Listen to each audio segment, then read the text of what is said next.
He's running for city council in Roseville, but his neighbors are asking a lot of questions about police activity involving a home connected to him. Renee Aguilera currently is a member of the Roseville School Board. And tonight, CBS 13 digging up documents showing multiple complaints to police about alleged illegal activity at his Roseville residence. Only on CBS 13, Derek Shore has more on neighbors' complaints.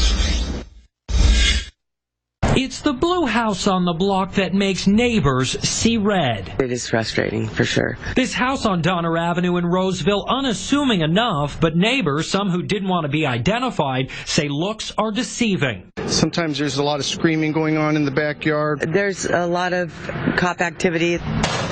In fact, according to Roseville police records obtained by CBS 13, there have been 44 calls to the police department regarding the home since the beginning of 2013, many related to reports of loud disturbances and suspected drug activity. Even arrest warrants served here, with at least one arrest happening just yesterday. A woman named Holly Brannon was arrested on theft and drug charges. According to Placer County election records, this man, Renee Aguilera, indicates this address is his residence. Aguilera happens to be a current board member of the Roseville Joint Union High School District and a candidate for Roseville City Council. There's no way that he's unaware of what's going on at that house. For 2 days, we tried to reach Aguilera, but he has not returned our calls. When we arrived in the neighborhood Wednesday, a woman came out of the home. Is this Renee Aguilera's house?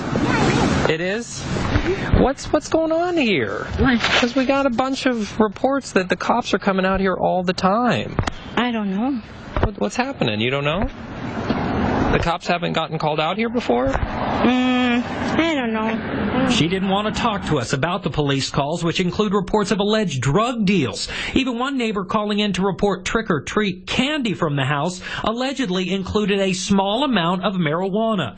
Roseville police refused to discuss how any of the past calls for service were handled, and there are no records showing Renee Aguilera has been charged with any crime.